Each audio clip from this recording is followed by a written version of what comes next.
हमारे देश में ये विडंबना है कि जो बुरी चीज़ है उसे सहेज कर रखा जाता है। दरअसल जिस बुरी चीज़ की बात कर रहा हूँ वो शराब है। जिस देश में शराब को सामाजिक बुराई बताई गई, उसके अब शहर में चप्पे चप्पे पर शराब भट्टियाँ, शराब की दुकान खुलना किन स्थितियों को निर्मित करता है, पैदा करता है, वो आप बखूबी जानते हैं। और इस वक्त मैं भिलाई के हृदय स्थल गदा चौक में हूँ। हृदय स्थल इसलिए क्योंकि यहीं से तमाम शैक्षणिक संस्था एक दूसरे को जोड़ती हैं।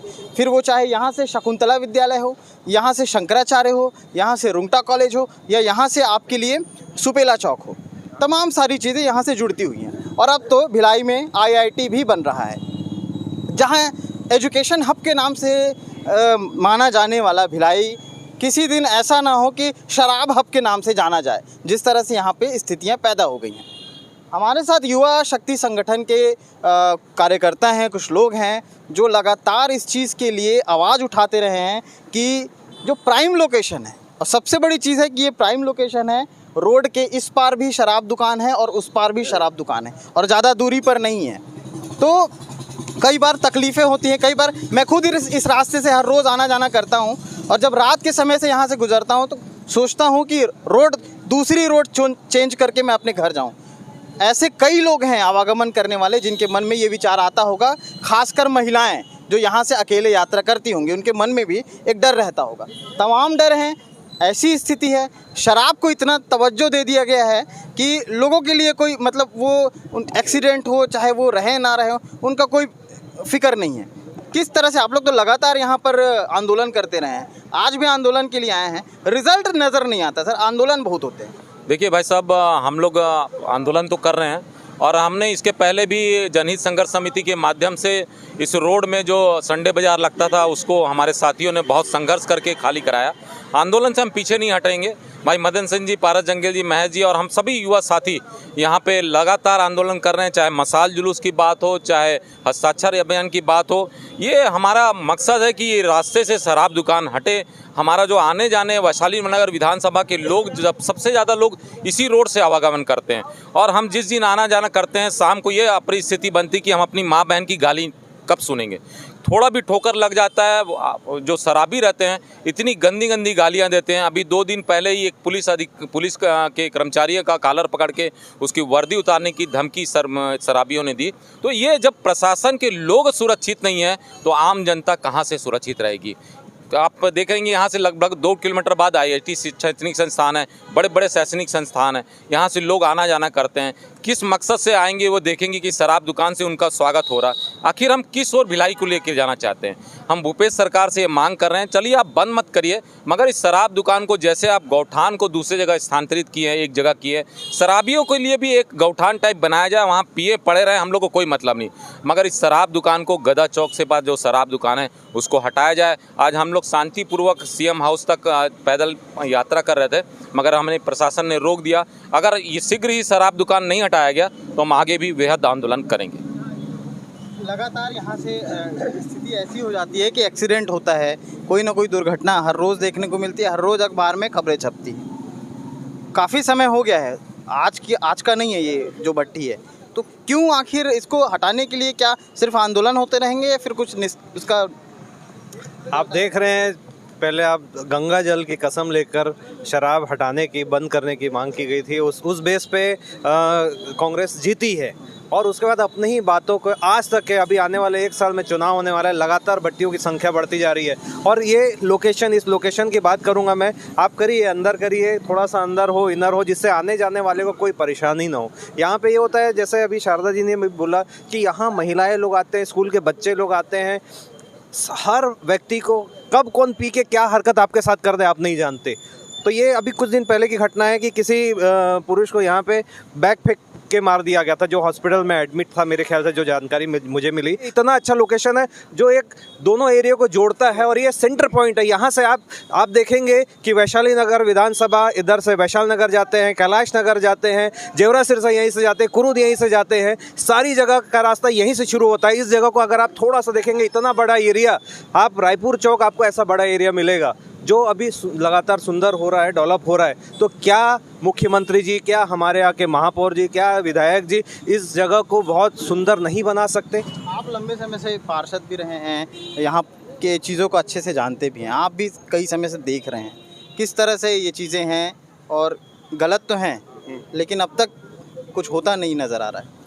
हम लोग जब से शराब भट्टी खुली है तब से विरोध कर रहे हैं। उसके बाद भी भूपेश सरकार गंगा जल की कसम खाने के बाद भी भट्टी बंद नहीं कर रही है। इस क्षेत्र में कई प्रकार की स्कूलें हैं, IIT है, यहाँ महिलाएं सब्जी लेने जाती है, यहाँ से करीब 200 मीटर दूर में सब्जी मार्केट है। लेकिन सरकार की मानसिकता शराब बेचकर ही कमाना है, उनको शराब भट्टी बंद करने की इच्छुक नहीं है। तो हम लोग कई बार आंदोलन के माध्यम से निवेदन, आवेदन, आज घेराव करने की प्लानिंग थी, लेकिन पुलिस प्रशासन ने हम सबको आधे रास्ते में रोककर हमसे ज्ञापन लिए, हमें जाने नहीं दिया गया। और भविष्य में हम सब इस आंदोलन को निरंतर जारी रखेंगे। अभी तक हमारा आंदोलन सांकेतिक रहा और निवेदन पे रहा। अब जब आवेदन निवेदन दे दनादन वाली कहानी होगी तो हमारा आंदोलन बहुत बृहद होगा और आसपास के वैशाली नगर, शांति नगर, कोका, कृष्णा नगर, इंदिरा नगर सभी क्षेत्र के नागरिक को लेकर भूपेश बघेल के घर में जाके बैठ जाएंगे। जब तक शराब भट्टी नहीं हटेगी तब तक हम लोग वहाँ से हटेंगे नहीं। केवल व्यापार, यानी कि ऐसा लगता है कि सरकार शराब भट्टी के पैसे से ही सरकार चला रहे हैं भूपेश जी, और भूपेश जी को यही समझ में आता है कि शराब जितना बिकेगा उतना होगा। हम लोगों ने जब आवेदन दे रहे थे, हम लोग 3 सालों से इस आंदोलन को कर रहे हैं, हम आवेदन देने गए थे तो आबकारी अधिकारी ये बोलता है कि हमारा सबसे अच्छा धंधा इसी शराब भट्टी से होता है, मेन रोड में होने के कारण। अब ये बताइए कि एक अधिकारी इस टाइप से बात करता है कि हमारा धंधा, ऐसा लगता है कि वो कोई व्यवसाय कर रहे हैं यहाँ पर, और लोगों के भविष्य की कोई चिंता नहीं है। आज मैं आम नागरिकों से भी यही उम्मीद करता हूँ, अपील करता हूँ कि लोग इसमें ज़्यादा से ज़्यादा लोग इकट्ठा हुए, ताकि आज हम अपने बच्चे को क्या भविष्य देंगे। हमारा बच्चा ही अनायकता के रास्ते पर चलने लगेगा और आगे क्या भविष्य होगा, इस टाइप से आप देख सकते हैं। एजुकेशन है वो, उसके बाद नशे की लत लग रही है युवाओं को। हाँ, ये सही बात है कि छोटे से छोटे बच्चे आज नशा की ओर आगे बढ़ रहे हैं। ये शासन को निश्चित तौर पे इस पे ध्यान देना चाहिए। और छत्तीसगढ़ सरकार सिर्फ राजस्व प्राप्ति के लिए काम कर रही है। राजस्व प्राप्ति सिर्फ शराब के कारण ही इसको राजस्व प्राप्ति हो रही है, ऐसा वो महसूस करते हैं। हमारा जो मांग है सुपेला शराब भट्टी अन्य जगह स्थापित करने का, हम उसको बंद करने भी नहीं बोल रहे हैं। बंद खुद करे। बंद कहाँ पे करे? वो खुद गंगा जल खा के कसम खाकर बोला था कि हम इसको पूरे प्रदेश में बंद करेंगे, लेकिन हम उसको बंद करने भी नहीं बोल रहे हैं, हम स्थापित करने बोल रहे हैं, अन्य जगह स्थापित किया जाए करके। आज परिस्थिति ये है कि यहाँ पे आए दिन बलवा जैसे घटनाएं हो रही है। अभी हफ्ता दिन की घटना है, हफ्ता दिन, और ये 2 दिन के अंदर में अभी पुलिस प्रशासन जो सिपाही है उनके ऊपर भी अभद्र व्यवहार किया गया है। तो हम चाहते हैं कि इसको अन्य जगह स्थापित करें। हमारा मांग सिर्फ स्थापित करने का है, स्थानांतरण करने की मांग है। दूसरा चीज़, आज हम युवा शक्ति संगठन के माध्यम से गदा चौक से माननीय मुख्यमंत्री जी के निवास तक जाने की बात थी।